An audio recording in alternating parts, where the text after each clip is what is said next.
નમસ્કાર મિત્રો, હું હાફિઝ તમારો મિત્ર.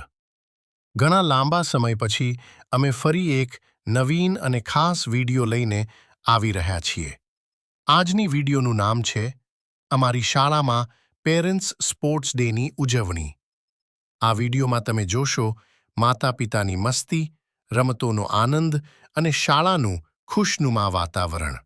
તો મિત્રો, વિડિયો અંત સુધી જરૂરથી જુઓ અને અમારી સાથે આ ખાસ દિવસનો આનંદ માણો. મિત્રો, આજે સવારે 9 વાગે અમારી શાળામાં પ્રોગ્રામ શરૂ થવાનો હતો, એટલે અમે બધા સમયસર શાળા પર પહોંચી ગયા. તમે વિડિયોમાં જે શાળા જોઈ રહ્યા છો ને, આ મારી શાળા છે, એસબી વિદ્યાલય, કાણોદર. અહીં જ આજે પેરેન્ટ્સ સ્પોર્ટ્સ ડેનો કાર્યક્રમ યોજાયો હતો અને આખી શાળા ઉત્સાહ અને ખુશીથી ભરેલી લાગી રહી હતી. થોડી જ વારમાં બધા ટ્રસ્ટીગણ, વાલીઓ અને સાથે મારી શાળાના મિત્રો તથા બાળકો બધા મળીને મેદાનની આજુબાજુ ગોઠવાઈ ગયા હતા. મેદાનમાં એકદમ ઉત્સાહભર્યું વાતાવરણ હતું. દરેકના ચહેરા પર ખુશી અને રમતો માટેની આતુરતા દેખાતી હતી. થોડા સમય બાદ અમારી શાળાના આચાર્ય સાહેબે કાર્યક્રમની સુંદર રીતે શરૂઆત કરી. તેમણે સૌને આવકાર આપ્યો અને પેરેન્ટ્સ સ્પોર્ટ્સ ડેનું મહત્વ સમજાવ્યું, જેમાં બાળકો સાથે વાલીઓ પણ રમતમાં ભાગ લે. એ જ આ કાર્યક્રમની ખાસિયત હતી. કાર્યક્રમની પ્રથમ રમત લીંબુ ચમચી રાખવામાં આવી હતી. આ રમત માટે ધોરણ પ્રમાણે અલગ-અલગ મમ્મી અને પપ્પાના ગ્રુપ બનાવવામાં આવ્યા હતા, તેથી દરેક વાલી પોતાના બાળકના ધોરણ મુજબ ભાગ લઈ શકે. રમત શરૂ થતાની સાથે જ મેદાનમાં ખુશીનો માહોલ છવાઈ ગયો. કોઈ લીંબુ નીચે પડી જતું તો કોઈ બહુ સાવધાનીથી ચાલતું, અને બાળકો પોતાના મમ્મી પપ્પાને જોઈને તાળી પાડતા અને ઉત્સાહ વધારતા હતા. આ રમત માત્ર સ્પર્ધા નહોતી, પરંતુ વાલીઓ અને બાળકો વચ્ચેની મસ્તી અને જોડાણ દર્શાવતો એક સુંદર ક્ષણ હતો.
પ્રથમ રમત પછી હવે વારો આવ્યો બીજી રમતનો. બીજી રમત હતી સોઈ દોરાની રમત. આ સોઈ દોરાની રમતને થોડું અલગ અને મજેદાર રીતે રમાવવામાં આવી હતી. રમતમાં એક છેડેથી વાલીએ દોડી ને બીજા છેડે પહોંચવાનું હતું. બીજા છેડે તેમનું બાળક સોઈ અને દોરો લઈને ઊભું રહેતું. વાલી ત્યાં પહોંચતા જ બાળક પાસેથી સોઈ દોરો લઈને દોરો સોઈમાં પરોવવાનો રહેતો હતો. જેમ જ દોરો સોયમાં પરોવાઈ જાય, તુરંત વાલીએ એ જ સોય દોરો લઈને ઝડપથી પાછા પોતાના મૂળ સ્થળે દોડી આવવાનું રહેતું હતું. આ રમતમાં ઝડપ, એકાગ્રતા અને સંયમ ત્રણેયની જરૂર હતી, અને એ જ કારણે રમત જોવામાં પણ બહુ મજેદાર બની ગઈ. બાળકો પોતાના મમ્મી પપ્પાને ચીયર્સ કરતા અને આખું મેદાન હાસ્ય અને તાળીઓથી ગુંજી ઉઠ્યું.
બીજી રમત પૂરી થતાં જ મેદાનમાં ફરી એકવાર ઉત્સાહ વધી ગયો.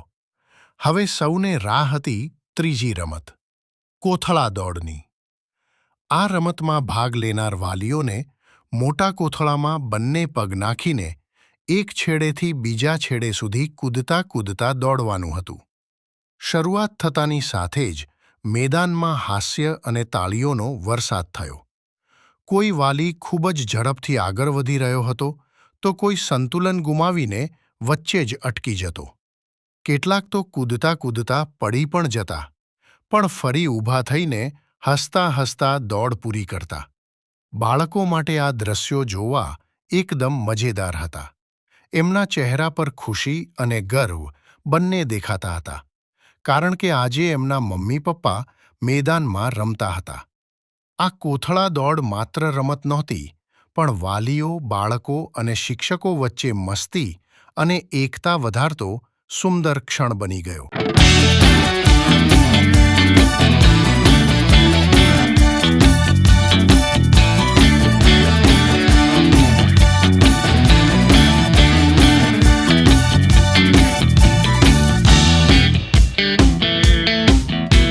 અને હવે આવ્યો આજના કાર્યક્રમનો સૌથી રોમાંચક ભાગ. આજની છેલ્લી રમત હતી સંગીત ખુરશી. આ રમત શરૂ થતાની સાથે જ મેદાનમાં સંગીત ગુંજવા લાગ્યું અને મમ્મી પપ્પા ખુરશીઓની આસપાસ ફરવા લાગ્યા. જેમ જ સંગીત બંધ થાય તેમ જ બધાએ ઝડપથી ખુરશી પર બેસવાનો પ્રયત્ન કરવો. ક્યારેક કોઈ થોડો મોડો પડી જતો, તો ક્યારેક બે જણા એક જ ખુરશી પર બેસી જતા. અને એ દ્રશ્યો જોઈને બધા હસી પડતા. દરેક રાઉન્ડ પછી એક ખુરશી ઓછી થતી જતી અને સ્પર્ધા વધુ રોમાંચક બની જતી. બાળકો પોતાના મમ્મી પપ્પાને જોરદાર ચીયર્સ કરતા અને આખું મેદાન તાળી અને આનંદથી ગુંજી ઉઠ્યું.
મિત્રો, આ રમત માટે તો હું ઘણા સમયથી રાહ જોઈ રહ્યો હતો, કારણ કે આ રમત જોવાની અને માણવાની મજા જ કંઈ અલગ છે. આ રમતમાં મારા પપ્પાએ પણ ભાગ લીધો હતો. એ જોઈને મને બહુ જ ગર્વ અનુભવ થયો. પપ્પા પૂરા મનથી રમ્યા, ખૂબ જ પ્રયત્ન કર્યો. ભલે પપ્પા જીત્યા નહીં, પણ તેમણે ચોથી જગ્યા મેળવી. મારા માટે તો એ જીતથી ઓછું નહોતું, કારણ કે પપ્પાને મેદાનમાં રમતા જોવું અને બધાની સાથે મસ્તી કરતા જોવું એ ક્ષણ મારા માટે બહુ ખાસ હતી.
આ કાર્યક્રમ દરમિયાન તમામ વિજેતા વાલીઓને સંસ્થાના માનનીય પ્રમુખશ્રી એ.એચ. બંગલા, ટ્રસ્ટીગણ તથા શાળાના શિક્ષક અને શિક્ષિકા દ્વારા વિજેતા વાલીઓને મેડલ આપી ગૌરવપૂર્વક સન્માનિત કરવામાં આવ્યા.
આ હતી અમારી આજની યાદગાર સફર.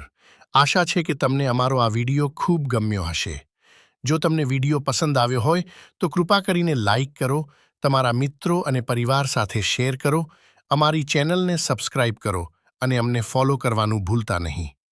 આવી જ વધુ રસપ્રદ અને માહિતીપ્રદ વિડિયો સાથે અમે ફરી મળીશું. ત્યાં સુધી આપ સૌનો ખૂબ ખૂબ આભાર.